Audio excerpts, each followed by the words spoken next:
opportunity first to welcome all our guests, friends,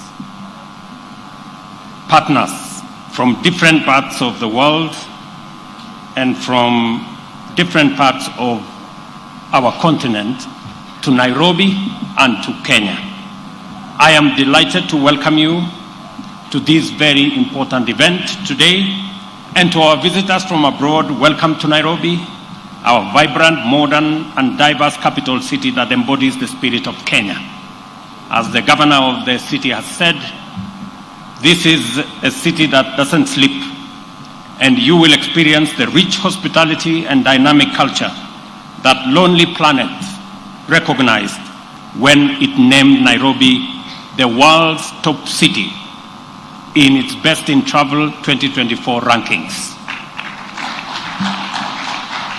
If you are looking for the city that Lonely Planet said is the best top city in the year 2024, I want to inform you that you are in Nairobi, and that is where it is. Kenya, as we all know and has been said ably, is the cradle of humanity, with a wealth of archaeological evidence identifying the East African savanna as the site where our earliest ancestors lived. Specifically, the Lake Turkana Basin in northern Kenya is where some of the earliest human remains were discovered. We proudly embrace this heritage, welcoming you back to humanity's first home. As the Turkana people would say, Tobongu Lore, it also means welcome home, karibu nyumbani.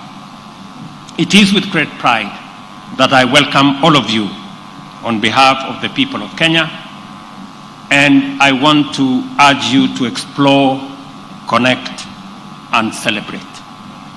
Today marks the official opening of this year's edition of the Magical Kenya Tourism Expo, a critical event, especially as it takes place against the backdrop of a resurgent tourism sector.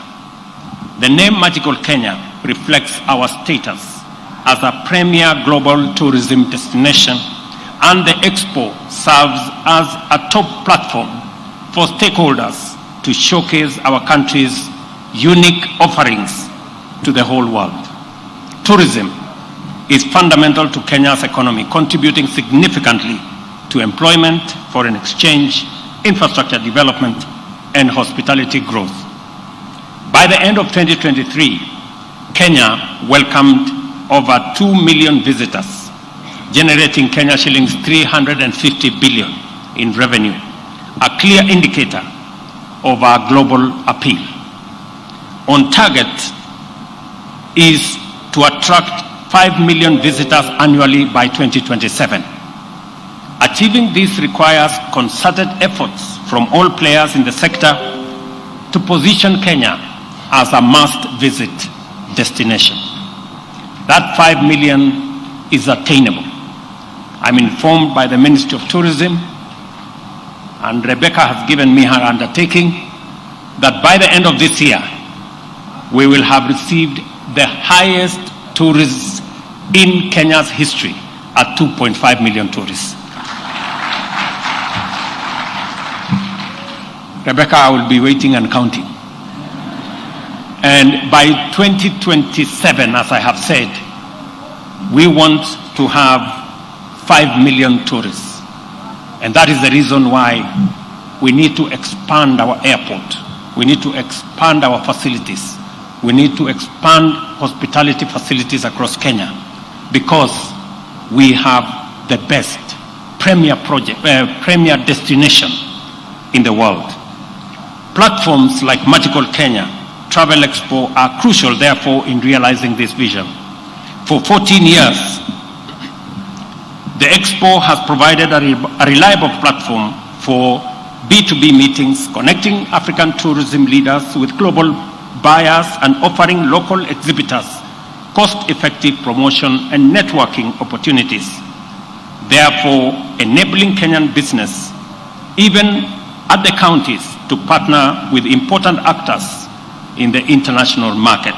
And I'm happy that in our presence we have leaders of counties, governors. We have different stakeholders from different counties, and we are privileged to host mayors from other cities in our continent as we project Africa, Kenya in the middle of it, as a destination for visiting by tourists globally.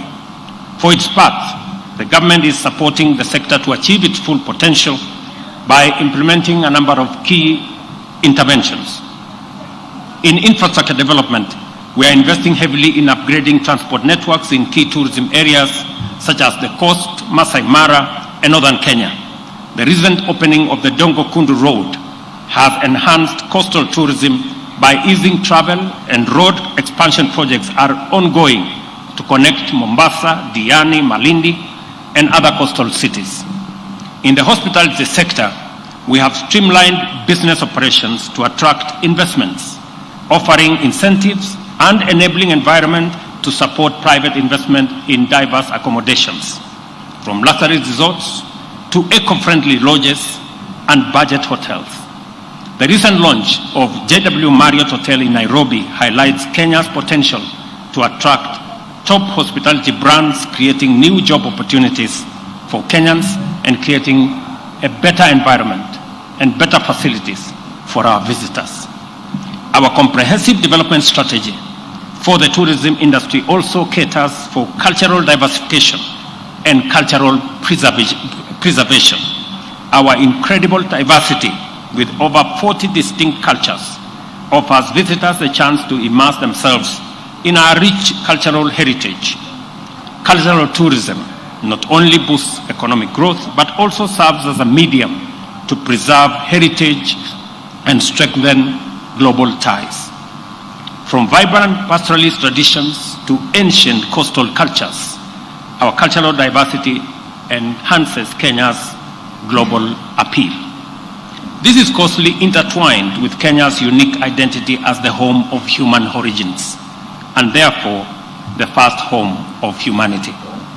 To actualize this identity, we have implemented a visa-free policy, making it easy for us to welcome people from every part of the world, both tourists and business travelers, to visit Kenya, and for all our visitors to come home without any difficulty.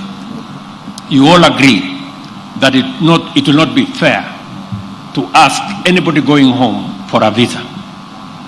Because if you're coming to Kenya and you're coming home, it's only fair that you come home without any hindrances of requirements of travel documents. To actualize, in this respect, I am pleased to announce yet another milestone of introduction of digital nomad work permit, specifically designed to welcome global digital professionals, allowing them to live and work in Kenya while enjoying the country's natural beauty and high-quality lifestyle. Kenya can be your home, where you and your family can experience the wonders of magical Kenya every day, all while serving clients from anywhere in the world on your digital platform. And it is the reason why we are expanding our fiber optic footprint across Kenya, so that from any part of Kenya you can work because you will be connected. Additionally, we are introducing a transit and long connection travelers electronic travel authorization. Again, another milestone which enables transit visitors to step out of the airport and explore the beauty of their home away from home. It will now be possible for travelers who have 12 hours, instead of spending it at the airport, they can step out, they can come and enjoy a meal in the city, they can go to the national park, they can see our wildlife, they can visit our national museum and be able to travel back. And that visa arrangement is being rolled out to make sure that we have additional numbers of people visiting our country. Travelers at the Jomo Kenyatta International Airport with time between connections, therefore, will now be able to immerse themselves in magical Kenya instead of waiting at terminals. As you go about your various engagements in this expo, I would like to share a few highlights from my personal Kenya bucket list, experiences that I believe will give you a window into the essence of magical Kenya. Number one, explore the Lake Turkana Basin, the site of some of the earliest human remains set against the backdrop of majestic Jet Sea, earning Kenya its reputation as the home of human origins. Discover the secrets behind Kenya's dominance in long-distance running by experiencing the legendary atmosphere of Iten. If you are lucky, you may even run alongside champions like Eliud Kipchoge, Faith Kipyegon, and many of the people you see running in the Olympics and winning. And you will understand why Kenya is known as the home of great marathoners. Visit Nairobi National Park, because Nairobi is the only city with a game park within its limits, and close canopy forest nearby, offering world-class urban and wildlife experience. By the way, Nairobi National Park is just 3 minutes from here, for those of you who may want to sample it this afternoon. You could also choose to scale Mount Kenya, Africa's second highest peak or trek, the Trans-Rift Trail in Kerio Valley. From the pristine white sands of our coastline to the dramatic escarpments of the Rift Valley, Kenya is a land of scenic wonders, truly the home of breathtaking landscapes and thrilling adventures. Explore the rich culture that fuses along Kenya's coastline, where centuries of trade have shaped a heritage that has profoundly influenced global civilization.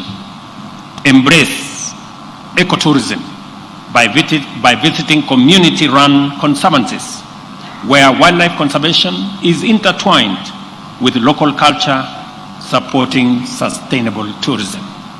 Or you may choose to savor our global renowned Kenyan tea, coffee, and fresh produce directly from our agricultural heartlands, while supporting local farmers and experiencing farm-to-table authenticity. You could also opt to experience Kenya's iconic wildlife in its renowned national parks, from the spectacular Great Migration in the Masai Mara to the majestic elephants of the Amboseli. Take advantage of Kenya's high-speed internet, mobile money systems, and innovation hubs that connect the Silicon Savannah to the global tech scene, making it ideal for travelers, digital nomads, and innovators alike. You could also choose to explore the dynamic business and leisure opportunities in cities like Nairobi, Mombasa, Kisumu, Nakuru, Eldoret, which are driving Kenya's rapid urbanization and growth.